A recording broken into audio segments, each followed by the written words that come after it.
Everybody, we're going to start in just a moment while we populate uh, the number of participants.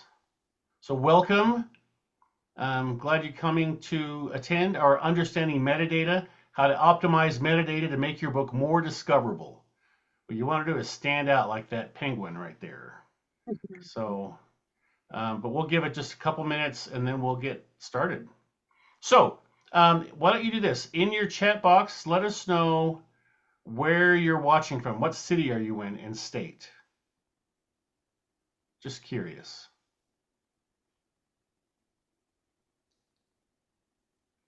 Tacoma, Washington. John Lewis, good to see you. Barb, I love Barb. Janelle Latoya, Amy Young, Renee Buddy. Renee just won some awards on her book. Congratulations, Renee.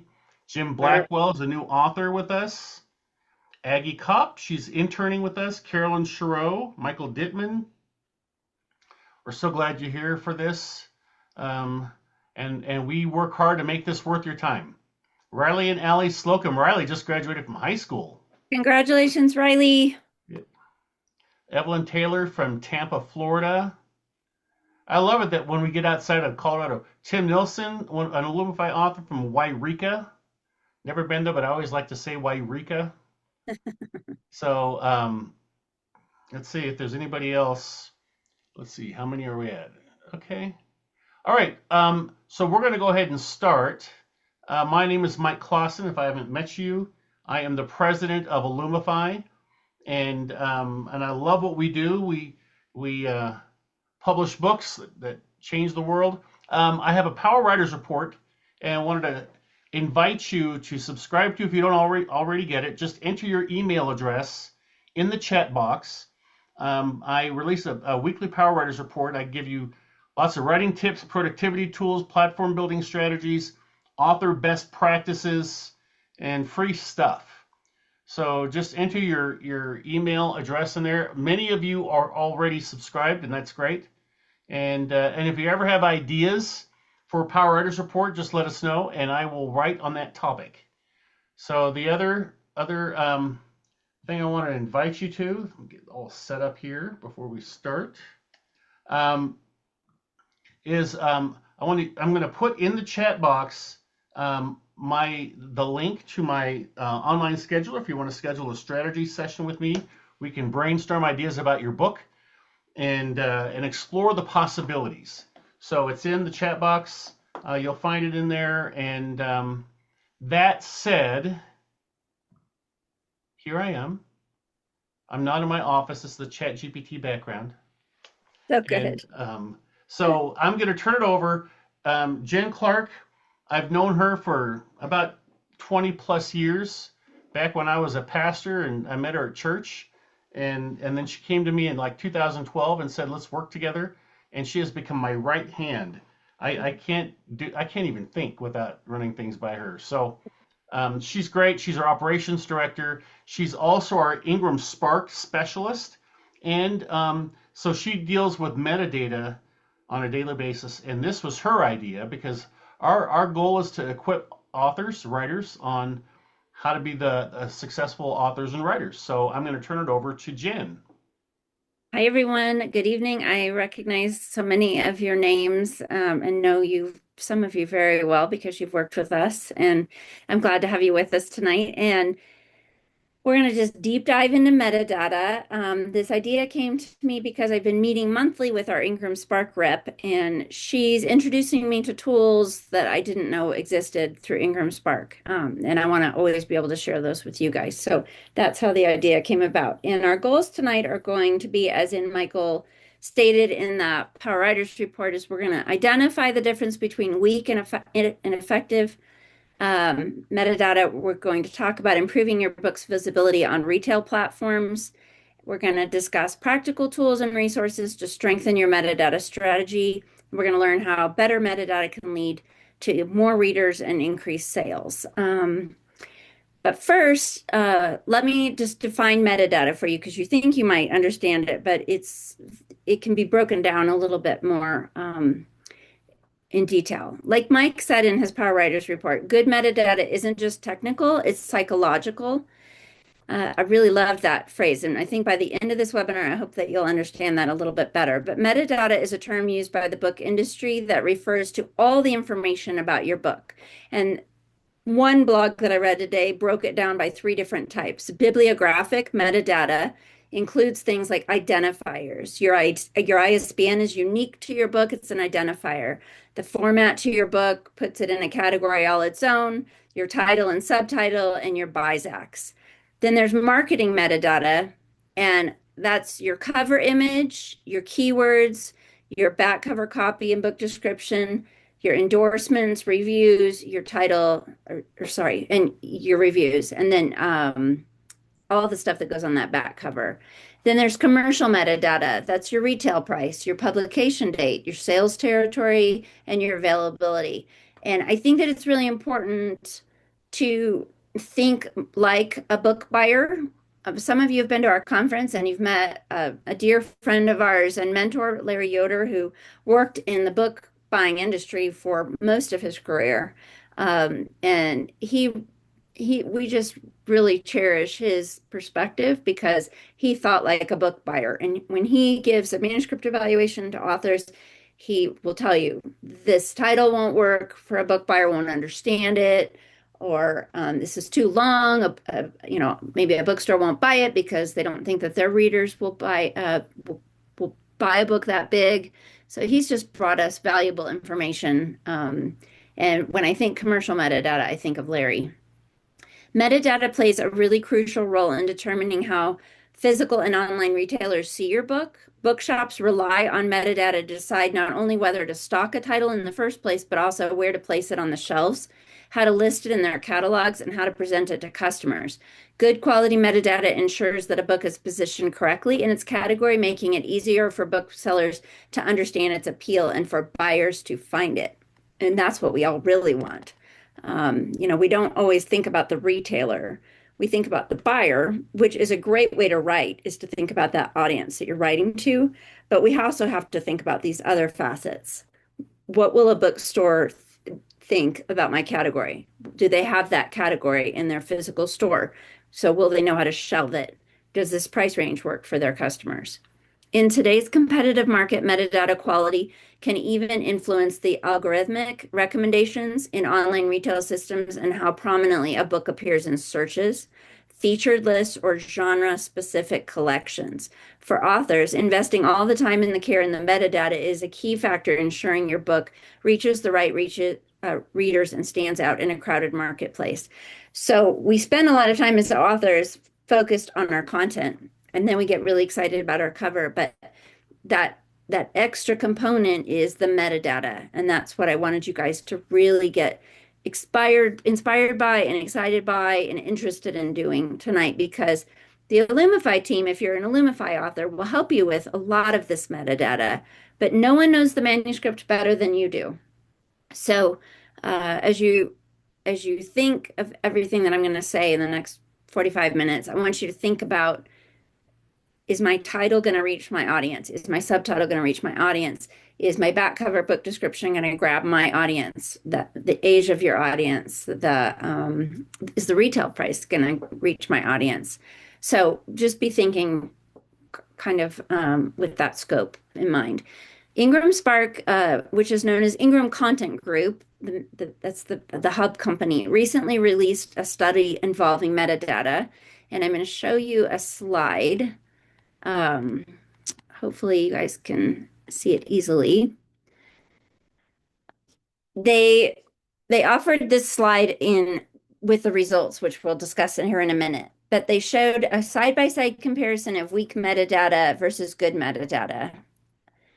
The title Dark Tides, same for both, but one BISAC, and its book industry standard in communication is the acronym for BISAC, instead of the 3. You can have up to 3 BISACs, and see how specific these BISACs are. It really drills down so that a bookstore would know, we're doing a whole ocean theme this summer, so this book would really fit in my store this summer. And then thema codes. This author included no original metadata thema codes. Thema codes are more for the global community. They help your book be discovered globally versus BISACs. And so here's all the thema categories that this author then with good metadata entered when they uploaded their book file. And I want to just point out, and I'll repeat it because it's important. If you already have a book in Ingram Spark or in any other platform, but because I work in Ingram Spark, I'm going to use Ingram Spark as my example. If you already have a book from a year or two, 3 years ago, I can see like Josh Taylor and other people that are on this call have already published. You can always refresh your metadata. In fact, I encourage you to do that. So if you don't have a thema, which I only started doing thema codes for our authors about a year ago when I started meeting with our Ingram Spark representative, but you can always go in and add it. Then it is a series, so this is book two. And so originally this author hadn't entered series information.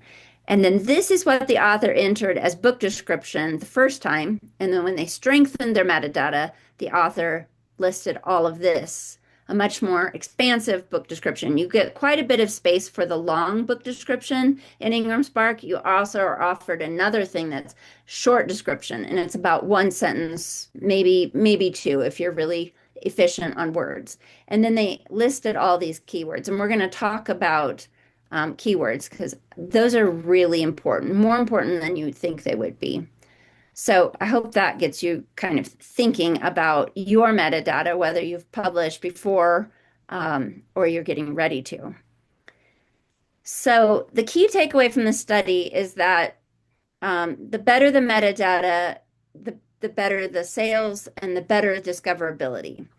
So to further the measure of the impact that good metadata can have on a title success, Ingram developed this case study to monitor sales on two sets of similar titles. They used 2,000 titles and they followed the following criteria. Books published between 2019 and 2021, so a very short period. Priced in the United States and available in the Ingram Spark distribution network, and previously had only sold between 24 and 120 units in 12 months' time. So this was the criteria. And they had two or less BISAC subjects in their metadata. Remember, I said you can have up to three, and you should use all three spaces. It's almost like leaving money on the table if you don't use all three. So this was the criteria for their study. After these titles were identified, they were divided into two comparable groups with similar genre distribution. One group of titles underwent a thorough review to identify metadata improvement opportunities. The metadata for these titles was then updated and optimized according to Ingram Spark's best practices. And at the end of this webinar, Michael will email you a thank you for joining us, but also with a resource of Ingram Spark best practices for metadata. And we'll attach a few other things that have been helpful that have been given to me in my meetings with the Ingram Spark rep. They improved the metadata with these titles by doing the following. First, BISACs, and I told you that that acronym stands for Book Industry Standards and Communication. Major retailers, libraries, even brick and mortar stores rely on these codes to help readers discover your book. And you should use the three because you get 3 spots. The first one is the most important one. I don't know why, but it is the most important one. So that should be your strongest BISAC. The more specific, the better is my second point on BISACs. So you want it to be drill it down to really cover your genre of what your book is about as best as you can. I'm going to also, in the chat box, I'm going to give you guys the link to the entire list of BISAC codes. So you'll have it. It's just as easy to Google BISAC code complete list and look through it. The more you can help us, if you're an Illumify author with your BISACs, the better. If you're working with our marketing director, Valerie Morris, she will help you identify great BISACs. And then the last point under BISACs, there are 3. First one's most important. 2, the more specific, the better. And 3, avoid general codes whenever possible. General just doesn't quite get you where you want to be. Then The next item that they improved metadata was with the thema subjects. So the thema codes are an internationally recognized system for categorizing books, and it can help improve global discovery. Using them correctly improves your book's discoverability across markets and ensures consistent placement in retailer systems. So you can even go on and look up thema codes and subjects. They're much more interesting than BISAC codes. BISAC codes are a little bit more, how would you describe it, Michael? Um, Well, they replaced the Dewey Decimal System in exactly. That's right. libraries. For libraries. So they remind me a lot even of the Dewey Decimal System, even now. But thema subjects are much more varied. Okay, then they also improved these authors' titles, keywords, and key phrases. You should have at least 7 keywords or key phrases. Up to 10 is really good, and they should be listed in order of importance, like the BISACs. The first couple are the most important. They should be complementary to, but not duplicative of, your BISAC and thema subject and audience codes. So you really don't want to duplicate anything. You want to get as much coverage as possible. So you don't want, like, let's say your subtitle has words in it that you're using on the back cover. You're kind of wasting precious words because your subtitle is part of the metadata. So you want to maybe think of an alternative word that means the same thing for your back cover, book cover description, because that's metadata too.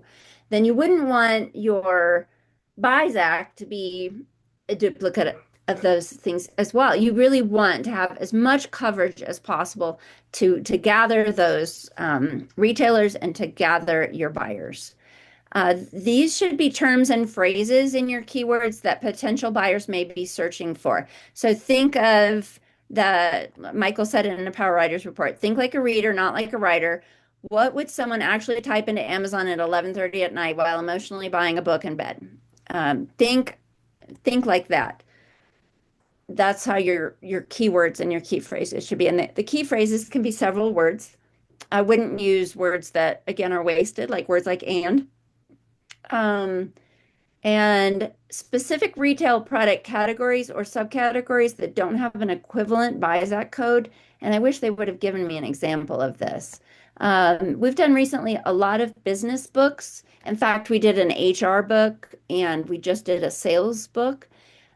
If there's something really specific like this, the HR book was for I think he was calling it the middle market, right, Michael? Can't Um, remember. Meaning like a mid-sized company.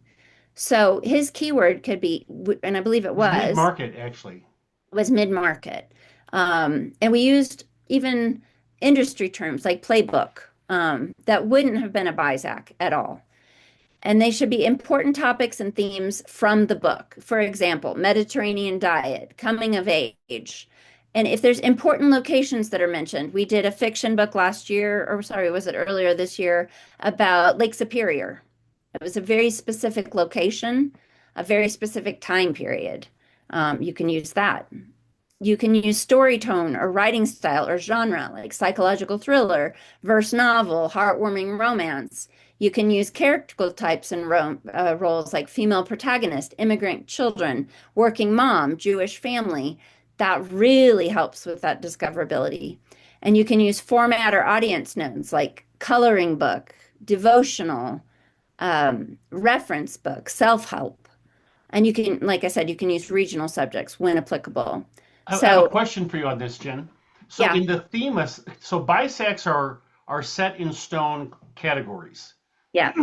And now, are those used internationally, or is that just US? Thema is used internationally and BISAC is used in the US. Okay, so with thema, are those classifications, or can you just use your creativity to come up with the keywords?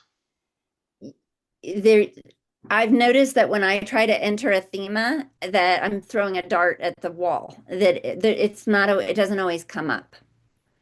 And my Ingram Spark rep has recommended using AI, Chat GPT, to help me come up with thema codes for a manuscript. It's safer to do that than for a BISAC code. A BISAC code is so much more specific. So, does that answer your question, Mike? Pretty much. Okay. Um, so same for those keywords is that you know your manuscript again better than anyone knows it, better than Illumify. And so you coming up with that metadata for us is really, really helpful. I trust you more than me, who might not have read your manuscript. I want to show you then what happened with the study. So the positive outcome is that, remember, there were two groups. There was A and B. The A group is the robust metadata, and the one that did not have metadata revised is group B. So group B is orange, group A is blue. Um, the results show a clear and consistent advantage of the improved titles, with Group A achieving an average sale increase of 9% compared to Group B over the course of a year. The sales increase was not limited to isolated periods. The improved titles outperformed the unimproved titles 41 out of 52 weeks throughout the year and 11 out of 12 months, demonstrating the impact of the optimized metadata was both sustained and reliable. And that was true for international sales as well. And again, I think the thema codes are something that we've all been overlooking, including Illumify, until recently. That shouldn't be overlooked any longer because I think that can really help with international sales. Okay. Then the conclusion of the study was just that titles enhanced with specific BISAC and thema subjects, robust keywords, best practice optimization consistently outperformed in sales comparable titles with less detailed manuscripts. So, imagine that 500 contemporary romance titles come out on the same day. The one with the richest metadata is going to be the one that consumers are going to encounter first on sites like Amazon. So a lot of authors think, I talk to authors, a good 8 months, 12 months in from their manuscript going to market, and they think that their book is failing when in reality the book simply isn't just being presented correctly to the marketplace, or the metadata should be refreshed. And this is something that thankfully now Ingram Spark has waived the revision fee that they used to have. So now at any time you can go in and you can refresh your keywords. You can add thema codes.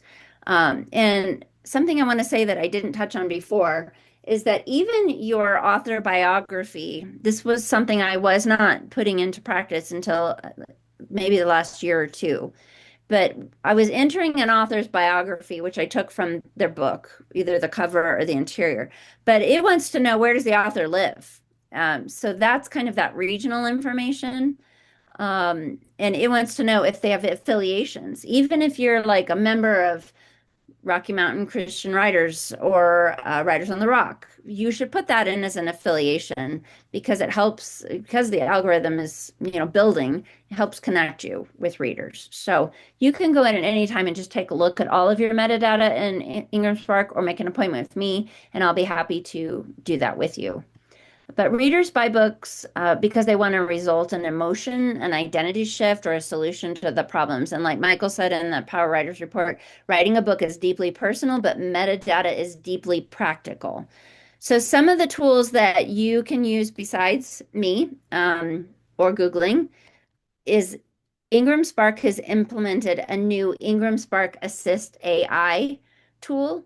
It will help you with thema codes and keywords. So it's available during title setup. So if you're already set up in Ingram Spark, this wouldn't be applicable to you unless you have a new book.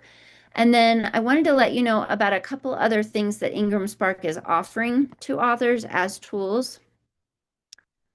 Let's see, let's share my screen here. They offer courses. They have a metadata for books courses. Uh, it teaches authors how to optimize essential metadata. They offer this guide, and I'm going to give you this best practices guide and metadata checklist. I'll give that to you at the end of this meeting. And then automated and expert review. These are for paid services.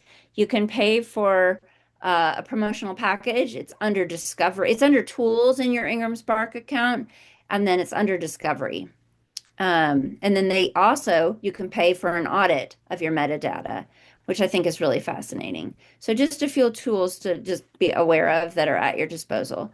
So again, I'm going to give you some more things to look at: BISAC, um, heading list.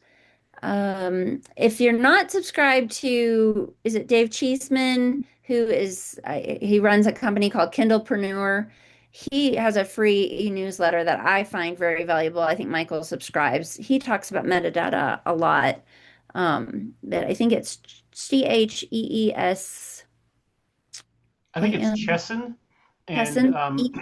to get onto Kindlepreneur is a one-time fee, and then you're a lifetime member. So, they do a lot of deeper dives. They can help you a lot with that research.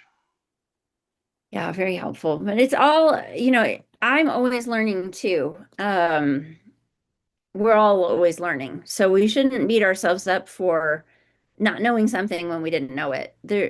And it's constantly changing industry anyway, and how the algorithm works. And so there's just what I want you to be encouraged by is it's never too late to improve your metadata. And again, I'm happy to help you with that. We had a question from Bill Gray. How can an author find out keywords on highly accessed websites and then use them? Do you mean highly accessed websites for books? Um, Michael, how do you interpret highly accessed websites? Bill, I can give you a chance to talk. So I'm gonna open up Bill Gray. If you want to unmute yourself, Bill.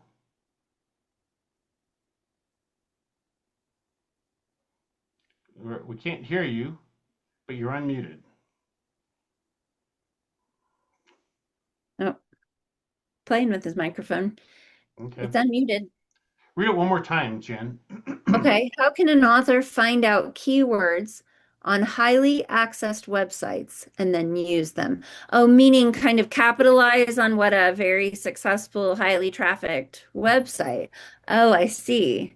Well, that's the good, the bad, and the ugly, right? Is that that's what even AI is doing, is it's gathering, collecting, and that that information should be public use. If you find words that you feel are power words that you'd like to implement, as long as it's not, it shouldn't be, it should be for public use, don't you think, Michael, if it's on a website?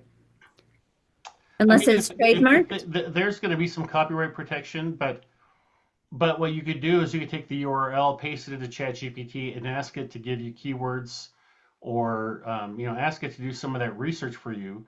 Then you don't use what they've written unless you cite it. But if you want to find out the keywords that they're using on their website, just ask ChatGPT to analyze it. Mhm. I do want to just address something that always perplexes me and perplexes authors all the time. Ranking systems, Ingram Spark's ranking system, Amazon's ranking system, they're all different. It's as if you were playing in this pickleball league here and they have different rules and rankings versus this pickleball league over here. Ranking is, it's still different than, it's part of that algorithm for visibility, but it's not, people, we get stuck on it, right? So we might, as a Illumify team, assign three BISAC codes to you. We had an author who is writing a spooky ghost story series, but it's a silly spooky ghost story, right, Marla? And I think that Amazon gave her some weird ranking that just didn't apply at all. And she was so perplexed. Well, number one, we have very little control over what Amazon and the algorithm that exists with Amazon does. But it is a concern in hindsight to think that, does that mean that a bookstore wouldn't know how to shelve her book either? Did we do a good enough job with metadata? But I do believe for companies like Amazon that even someone's review, a word in their review comes into play with their ranking. So that's, I've decided that if I go back to school for a master's, it will be in computer science just to understand Amazon and all how that works. But Thankfully, I understand how Ingram Spark works, and that's the core. That's home for your book and the metadata. So you can't fret too much over what Barnes and Noble has for a category or Amazon because you know that the core information is valid and true and what we set and what we decided. That's what we have control over. And we make the best choices that we can, and then we adjust accordingly if we find that that's not working for you. If you published with us a year or two ago and you noticed, you're not reaching your audience, then let's talk. Maybe we need to do a review of your metadata. Bill, I hope I answered your question effectively. I think we can use all sorts of sources. Riley asked, would it be better to use keyword books teaching empathy or just empathy? Oh, I mean, I think there's something about learning empathy that I think is valid because I mean, and again, what Jen said, the more specific you can be, the better. yeah, like even Riley, I would drill down even more. Empathy towards what? Or expanding empathy or developing empathy, um, or empathy towards animals or empathy towards different perspectives. Or I think I would get more specific, but I feel like books is maybe a wasted word in the I agree. metadata. Um, if it's about modeling and teaching empathy to others, that might be a better key Yeah, phrase. because books is kind of redundant. I mean, it's assumed. It is. But, I mentioned when I was talking is that if it's a coloring book about empathy, then you might want to say coloring book in the keywords. Um, Or if it's a specific audience, like men, empathy for men or empathy for women, yeah, really good. Really good. teenagers. Yeah, really good. And what I would expect is, and I could log into someone's account if they were willing to let me, someone could put it in the chat if you were willing to let me log into your account to kind of show you what an Ingram Spark looks like and all the options I get when I'm uploading a book file for somebody. But I get asked audience, and it's very specific. I think there are only like seven. It's elementary school. Okay, Renee says I can do hers. It's elementary school age. It's trade adults, it's college. So there are some areas where you can be really um, expressive with the metadata, and there's other places on Ingram Spark where you have to just follow what they're offering in a limited way, unfortunately. Okay, so we're in Renee's account, and she has two titles in her account, but this is her recent book, which I loved her book trailer, by the way, Renee. I thought that was outstanding. So there are really two screens with the title information. And the first one is a lot of the metadata, very important metadata. And the second one is more the print information. What's the trim size? What's the page count? What's the retail price? So you can see that you're allowed a title and a subtitle. You're allowed an ISBN that's unique to your book. You're allowed a language, a series name, edition name. When you're uploading, yeah, it'll it looks different than this, but I think those are all the categories it asks you. Then it'll go to contributors and authors. So Renee lives in Lakewood and in the United States, so it'll use this as biographical information. And then we've entered her bio, and then she has a prior work. This is another book that she's published. And then if she had an affiliation that she wanted to mention that would help people find her book. We have a lot of us have affiliations, um, but maybe aren't quite so helpful in the metadata. So you have to think about that.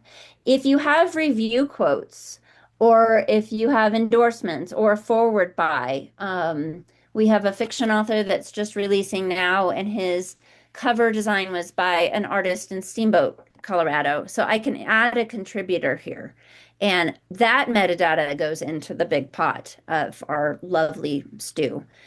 Then you get one imprint. Renee used a Illumify imprint, and she used three BISAC codes. Marriage and long-term relationships fell under family and relationships. Biography and autobiography, memoir. Poetry, women authors. And it's difficult to whittle it down to three sometimes. And sometimes it's a stretch to find the third one. But it is really critical that you use up these three. And then her book is identified for trade, general adult. And then there wasn't really a regional subject that would have been critical that, and if there is, Renee, we can certainly add, but would it have been pertinent to, rural Colorado or that's where we'd enter a regional subject. And then her theme is subject, biography and nonfiction prose, separation and divorce / breakup, advice, topics and issues, and Christian life and practice. So she's got some strong metadata here. And then we could add, Renee, easily more keywords. So that would be easily done, and you would just use the pencil. You would add it with a semicolon, no spaces, and you can even reorder this at any time, Renee. And then this is copied straight from the back of her book, and it is space restricted, so you can't just have unlimited amount of words. Let me see. Okay, I was making sure I was still in the right spot. And then I just kind of did a very quick summary. Like I said, it's maybe one or two sentences max in the short description. And then review quotes. She had quite a few, and they went here. And table of contents. I copied it out of her book and put it here so that hopefully some retailer might show a sample of her table of contents, which should show up differently than it's showing up here. But it gives that reader, that audience, extra insight. And remember that retailers like book buyers with Barnes and Noble have access to Ingram Spark. So they can log in and see everything in here. They can see your trim size. What is it, black and white or paper? This is your cover finish, your page count, how many books are in a carton, when was it originally produced, and then what's the retail price plus what's the discount to retailers, and is it returnable in the United States or Canada?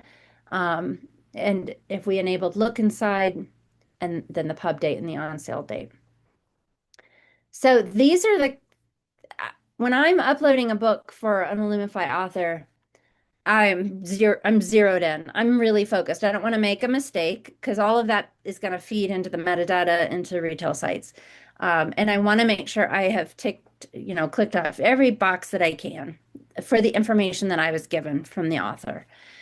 So you can help yourself and us best by giving us, some guidance with your metadata, and then we're happy to help you as well. Select the best title, select the best subtitle, write the best back cover copy. Think of everything possible that helps your book become more discoverable. Well, and I think too, this is I think it's better to have collaboration going on than doing it by yourself. Just because, and I know it's an overused term, but the synergy of helping bounce it back and forth with somebody who knows publishing a little bit, because like the keyword stuff, this is all like in the last 6 or 7 years.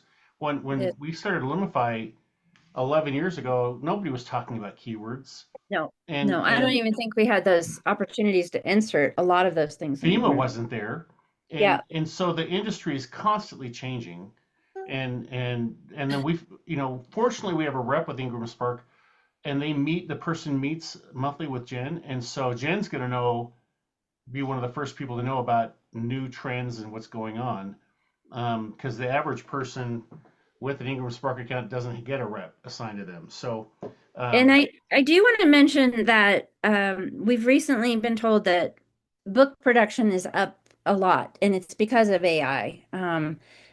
And unfortunately, we're all going to have to kind of experience that. It's going to even cause slowdowns with print, turnaround time, and all of that. But knowing that it was already a very saturated market for authors, but now even more so. So we have to be as savvy as possible. It becomes really critical for us to do the best that we can. right? That's really the bottom line. If you have any more Is questions, you can put in the chat box. Thank you for Renee for letting me use your account. Thank you, Renee. And some of this may even be overwhelming. And if it is, I understand. You know, publishing a book is like starting a business from ground level, from ground zero, when you don't know, for most people, don't know anything about publishing books. So there's a steep learning curve, and we're always here to help you, whether or not you're an Illumify author. Jen, why don't you put your email address in the chat box? Sure. And we do these webinars. I mean, we hope that it brings in business, but if it doesn't, we still offer this as a service to our community. So I see that who's it raised their hand? I just lost that. Well, Renee asked about you saying no to AI. Can we state no AI? Meaning, when they ask you, Renee, was any AI used for the production of this book? I've asked our rep if they're really flagging people that say yes, and that's not the intention. They're primarily collecting data. How many authors that are coming in into an Ingram Spark account and creating a title are using AI? So I just wanted you to know, I tend to say no on behalf of the author because I know the Illumify team isn't really using AI. We occasionally use it as tools, but that's what it is. It's a tool. It's not our primary tool. Okay. And So then Bill Gray, can you recommend an affordable expert SEO person or company? I would go with Killopreneur. Mm-hmm. I think they're going to be they're going to help you with SEO. They won't have a person, but they're a company that will help you with SEO.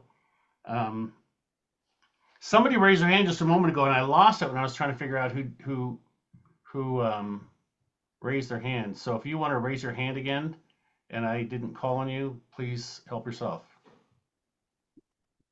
And in the meantime, John Lewis asks, is the form on Ingram we just observed, is that for any book we put in Ingram, or is it just for books intending to use retailers? Mm. If you're planning to upload to Ingram for personal orders only and not for widespread distribution, then you'll get a very abbreviated entry form for that title setup. It doesn't ask for a lot of those things because it's not addressing metadata and the algorithm because it's not going to be for sale and distribution. Yeah. And Kelly Martindale asked, can we say we used it as a tool, not to write the book, but just the tool, or is it a generic question? It is a generic question. It is I think it poses as, was AI used at all in the formation of this title? And so it's pretty broad. And I was very curious when I asked my Ingram Spark rep is, are you asking this question because you're going to flag uh, titles that are using AI, or are you asking it to collect data? And she said, we are only using it to collect data at this time. Well, and so Jane Friedman has a bi-weekly email newsletter that I read, and she's read by everybody in publishing, and she had an interesting comment today in her, I can't remember the name of her newsletter, but she just said, and I've been saying this, but she just said that it's not going to be long. They're not, they're just going to assume AI was used at some level. Mm-hmm. So if you use AI to do research or whatever, don't kick yourself, don't beat yourself up. There's a lot of people using it, and even if they ask, and in hybrid and independent publishers, it's less of a deal. In traditional publishing, it's a bigger deal, and I think there's reasons why they're going to lose.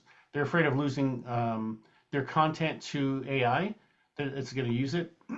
At the same time, AI is becoming more and more normalized every day.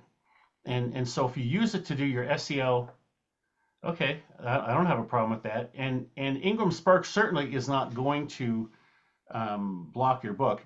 And now and the numbers I'd heard about Ingram Spark is their business is up 40% from last year because of AI written books. A lot of them is garbage, But some people are using AI to write their books, and so it's And it's it just just interesting. means we need to get smarter and better too, you know. I mean, we can't control, like I said, we can't control Amazon and their ever-changing rules and ranking systems, same as we can't control, you know, the competition. We need to focus on our product being as quality as it can be, which is why that collaboration piece is really important, like Michael said.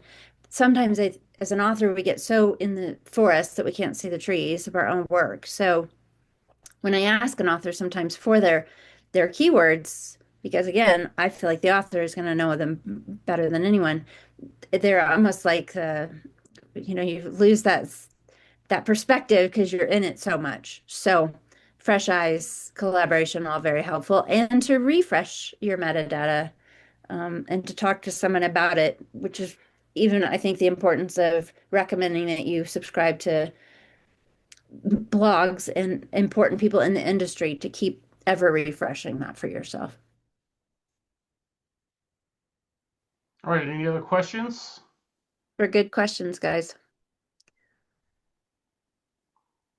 Is there any topic you guys would like to see next for a webinar?